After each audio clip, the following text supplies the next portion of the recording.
The next face of the NBA is right in front of our face. And yes, I might have lied a little bit in the last video because yes, I do love Anthony Edwards, but Victor Wembenyama is genuinely going to be a top 5 player on both sides of the basketball next year. We're talking about a 7'4" alien that can dribble, pass, and shoot like a guard, and on defense is an absolute juggernaut because you literally can't get a shot off over him because he has an 8-foot wingspan. The only thing that can stop him is injuries.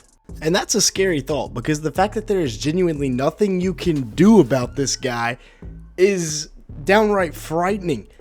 I mean, he is 7'4" with great range, the 8-foot wingspan, which we just referenced.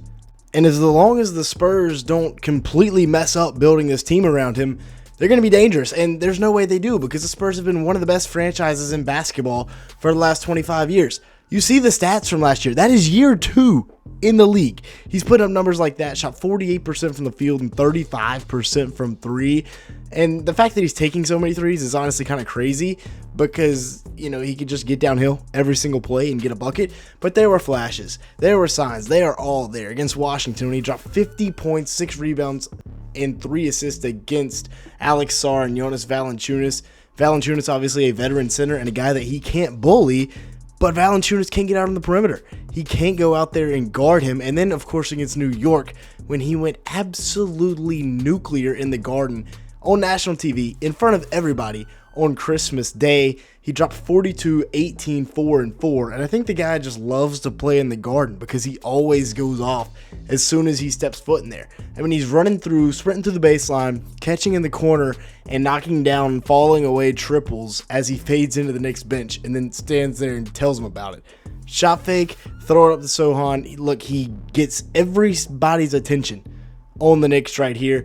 Shot fake, one dribble, shot into a pass, and it's an easy layup for Sohan. And then the pick and pop here. It's dangerous because that's a 7-footer. Karl Towns is a big dude, and Wemby just makes him look tiny.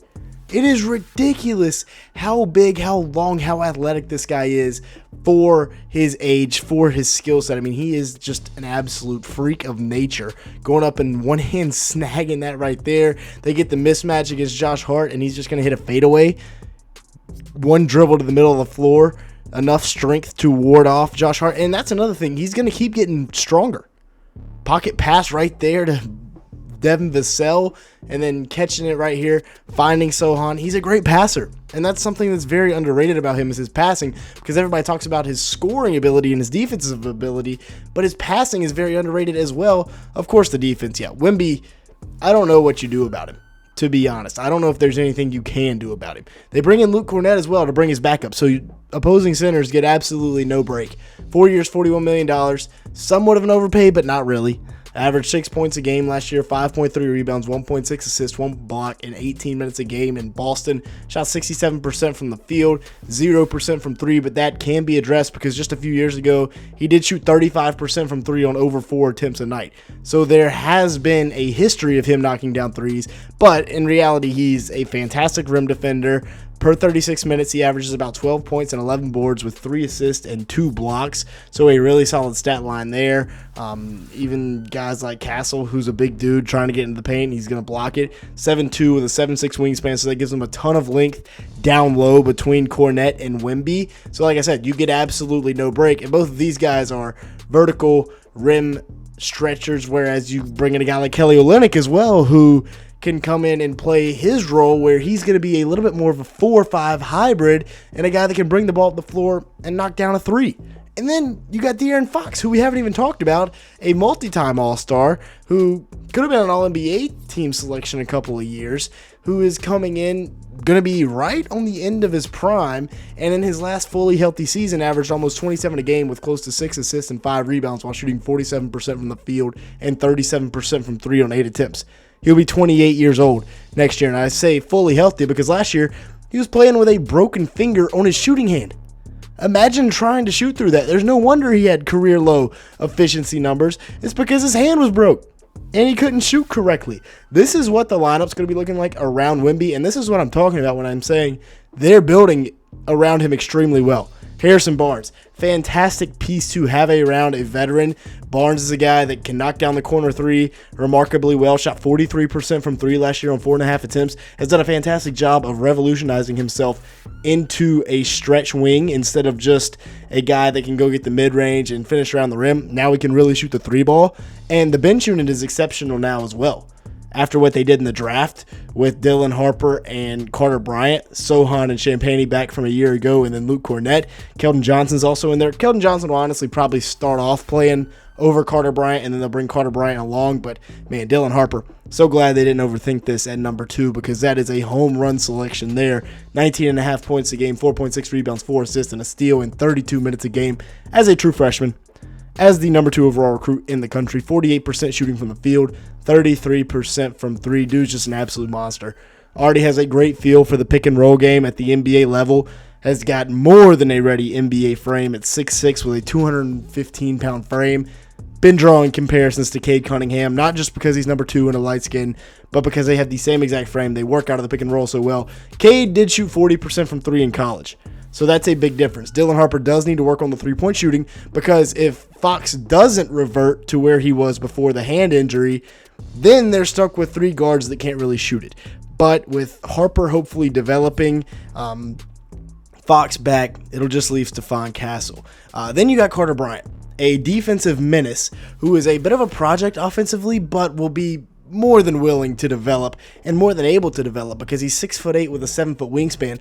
All the raw tools are there without a doubt. I mean, going up and getting this at the apex, sending it back. He's averaged 6.5 points a game, 4 rebounds, 1 steal, 1 block, and 1 assist last year. Did that on 19 minutes per game. So a really solid year for Carter Bryant at Arizona. And you might think I'm crazy for saying that, but the flashes were there. You had to watch the film, right? Because he's a true freshman playing with a senior guard heavy dominant team.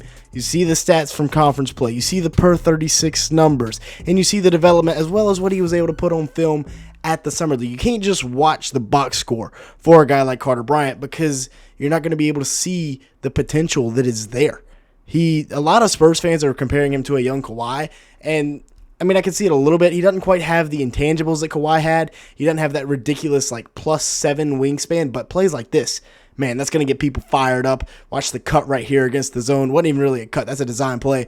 But his head is at the rim. Ridiculous stuff from Carter Bryant. And then they have the NBA's reigning Rookie of the Year, who we're 7 minutes in, 8 minutes in, and haven't even talked about Stephon Castle yet because the dude is just a very underrated weapon. I mean, he was the Rookie of the Year last year, gets no press anymore, averaged almost 15 a game with 4 rebounds, 3.7 assists in 27 minutes, shot 43% from the field, and I know it was a bad rookie class, so a lot of people are saying, it's kind of a charity Rookie of the Year award, which, you can't really argue with because last year's class was not very good last year, but he's 6'6", 6'9" wingspan, big-time frame on him at 215. He is a connector that will be here in San Antonio for quite some time around De'Aaron Fox and the rest of this core.